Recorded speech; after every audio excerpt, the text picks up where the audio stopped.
బ్రతుకుట కంటే చచ్చుట మేలు, నన్ను ఇక బ్రతకనీయక. అలాంటి మాటలు మాట్లాడుతున్నావా? చావడం మేలు అంటున్నావా? అపవాది అలాంటి ఆలోచనలు రప్పిస్తూ ఉన్నాడా? అలాంటి ఆలోచనలకు చోటు. నీకు బ్రతికిచ్చింది నువ్వు బ్రతకడానికి కానీ చావడానికి కాదు. నిన్ను నువ్వు చంపుకునే హక్కు నీకు లేదు. మనంగా ఈ లోకంలోకి రాలేదండి. నువ్వు ఏ తల్లిదండ్రులకు పుట్టాలో, ఏ ప్రాంతంలో పుట్టాలో, ఏ పోలికతో, ఏ రూపంలో నీవు నేను పుట్టాలో, ఏ దేశంలో పుట్టాలో దేవుడు డిసైడ్ చేసి మనల్ని పంపించాడు. మన ఇష్టాన్ని బట్టి ఈ లోకంలోకి రాలేదు. ఈ లోకంలో నుండి బయటకు మన ఇష్టానుసారంగా ఎగ్జిట్ అయ్యే హక్కు మనలో ఎవ్వరికీ లేదు. దేవుడిచ్చిన ఈ జీవితాన్ని ఆయన పెట్టినంత వరకు బ్రతకాల్సిందే. స్తోత్రం కలుగునుగాక. హల్లెలూయా. ఇప్పుడు దైవజనుడు డిప్రెషన్తో ఉంటే బ్రతుకుట కంటే చచ్చుట మేలంటే దేవుడు యోనాను ఒక ప్రశ్న అడుగుతున్నాడు. ఏంటా ప్రశ్న చూడండి, 4వ వచనం. అందుకు యెహోవా, నీవు కోపించుట, యోనా నీకు ఇది న్యాయమేనా? ఈ ఉదయకాల సమయంలో కూడా కొంతమంది కోపంగా వచ్చారండి. భార్య మీద కోపం, భర్త మీద కోపం, అక్క మీద కోపం, తమ్ముడి మీద కోపం, బాస్ మీద కోపం, తోటి ఉద్యోగి మీద కోపం, దైవజనుల మీద కోపం. నువ్వు ఎవ్వరి మీద కోపంతో రగిలిపోతున్నా కోపం నువ్వు కోపగించుకునే వారిని కాల్చకముందు నిన్ను కాల్చేస్తుంది. అర్థం చేసుకో. కోపము నిన్ను దహించి వేస్తుంది. అర్థం చేసుకో. కోపంతో ఉండే వారికి లివర్ సమస్యలు వచ్చేస్తాయంటండి. బాడీలో లివర్ పాడైపోద్దంట. ఆరోగ్య సమస్యలకు కారణమవుతుంది నీలో పెట్టుకుంటున్న కోపము.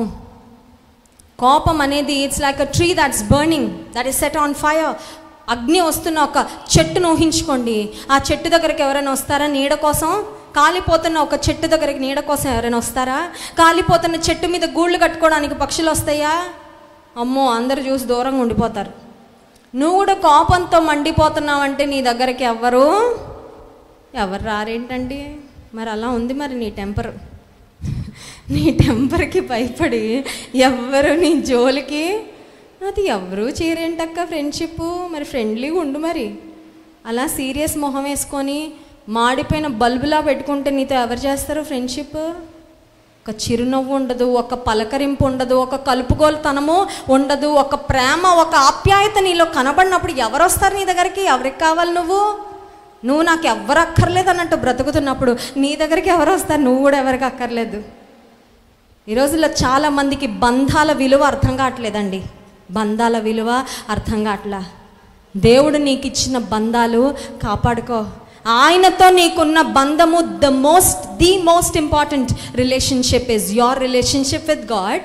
దేవునితో మనకున్న అనుబంధం అతి శ్రేష్టమైన బంధం అయితే దేవుడు మనకిచ్చిన కుటుంబము చాలా ప్రాముఖ్యమైన బంధం. కాపాడుకుంటున్నావా? ఏముందండి, పోతే మళ్ళీ అతుక్కోవడం చాలా కష్టం. అర్థం చేసుకో, తెలుసుకో. ఒక గాజు ఫ్లవర్ వాజ్ ఉందనుకోండి, పగలగొట్టడం ఈజీ అండి, ముక్కలు అయిపోద్ది. ఎంత అంటించినా ఎగ్జాక్ట్గా అది ఇంతకుముందు విరగక ముందు ఎలా ఉందో అలా అవ్వదు కొన్నిసార్లు. దేవుడు మనకిచ్చిన బంధాలు కూడా కాపాడుకోవాలి. దేవుడు నాకు అది నేర్పించాడండి. ఎస్పెషలీ సేవలోకి వచ్చిన తర్వాత జాన్ వెస్లీ గారిని చూసి కూడా చాలా నేర్చుకున్నాను. మనుషుల్ని పోగొట్టుకోవడం సులభం, ప్రేమించడం కష్టం. మనుషుల్ని ద్వేషించడం సులభం, మనుషుల్ని అంగీకరించి ప్రభు మనస్సుతో స్వీకరించడం. కానీ అది చేయలేకపోతే ఇంకా జీవితం ఎందుకు, సేవ ఎందుకు?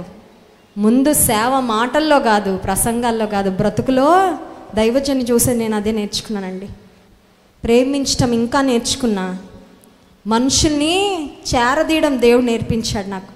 కొన్నిసార్లు నన్ను ద్వేషించిన వారు అయిండొచ్చు, కొన్నిసార్లు నన్ను అర్థం చేసుకోకుండా అపార్థం చేసుకున్న వారు అయిండొచ్చు.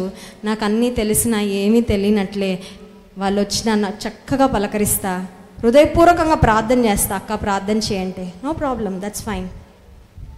దేవుడు నీకు ఇచ్చిన బంధాలు కాపాడుకోవడము నేర్చుకో.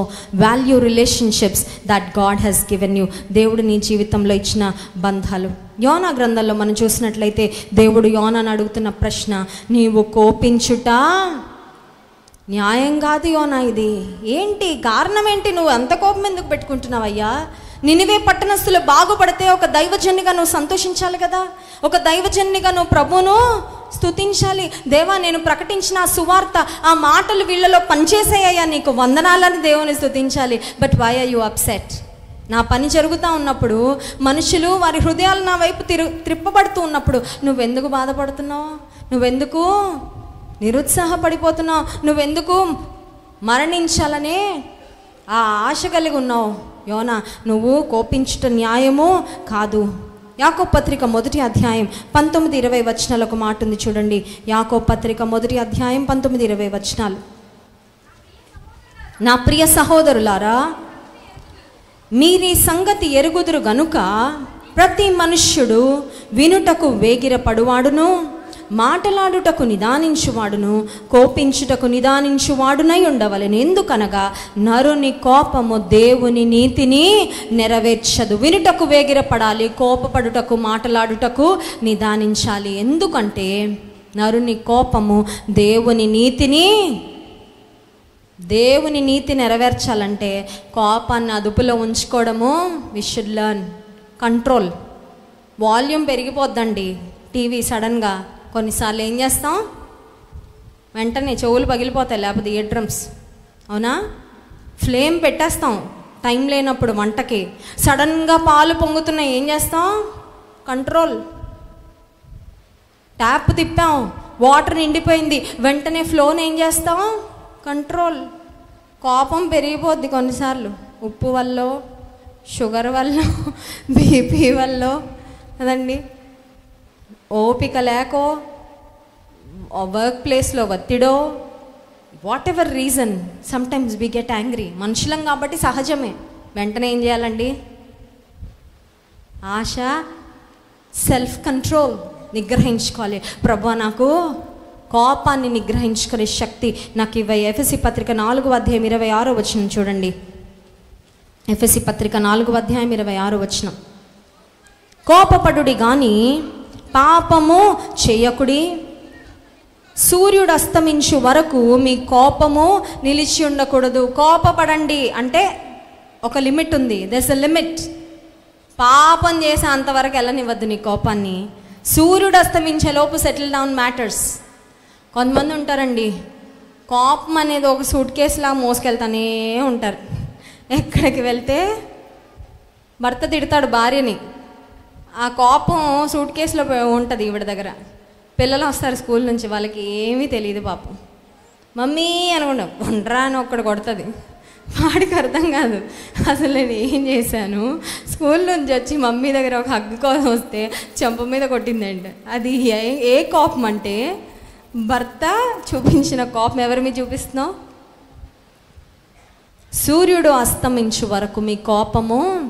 చాలా కుటుంబాల్లో భార్య భర్తలు ఒకరి మీద ఒకరు కోపం పెట్టుకొని ఒకే రూఫ్ కింద ఉంటారు కానీ మాట్లాడుకోరండి, మాట్లాడుకోరు. ఎడమొహము, చిన్న జీవితం. ఎంత జీవితం ఇది? 2025 ఎంత త్వరగా అయిపోతుందండి. సమయం చాలా వడిగా అయిపోతుంది. దేవుడు నీకు ఇచ్చిన బ్రతుకును ప్రభువులో ఉండి ఆనందించు, ఆస్వాదించు. అంతేగాని ఫ్రస్ట్రేషన్తో, కోపంతో నీ ఇంటిని ఒక నరకంగా మార్చుకోవద్దు. నిన్ను చూసిన బయట వారు ఏమనుకుంటారు? లోకస్తులు, యేసు ప్రభు బిడ్డలే ఉందండి, మాలాగే ఉంటారు, తిట్టుకుంటా, తన్నుకుంటా, అరుపులు, కేకలు, పెడబొబ్బలు, అంతే కదా. అది ఒక సాక్ష్యమేనా? నీతిమంతుని గుడారములలో రక్షణను గూర్చిన ఉత్సాహ సునాదములు. నీ ఇంటి నుండి కేకలు ఎప్పుడు వినపడడానికి వీలు లేదు. స్తుతి, కీర్తనలు, ప్రార్థనలు. నీ ఇంటిని ఒకవేళ దూరం నుండి గమనించిన వాళ్ళకి అర్థం కాదు. ఈ సమాధాన గృహం అండి. ఇంటిలో వారు చాలా పీస్ఫుల్గా, చాలా ప్రశాంతంగా ఉంటారండి. నీ ఇంటిలో అడుగుపెట్టిన వారు కూడా దైవికమైన ప్రశాంతతను అనుభవించగలగాలి. మొదటి అంశం ఏం చెప్పాను చెప్పండి?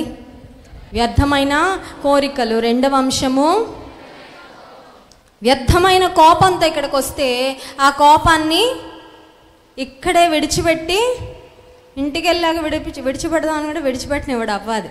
అప్పుడే క్షమించేస్తావా, అప్పుడే కోపం తగ్గించుకుంటావా అంటాడు. ఇక్కడే విడిచిపెట్టి వెళ్ళిపోదాం. మూడవ అంశం దగ్గరకు వస్తాను. వ్యర్థమైన నిద్ర. ఏంటంటే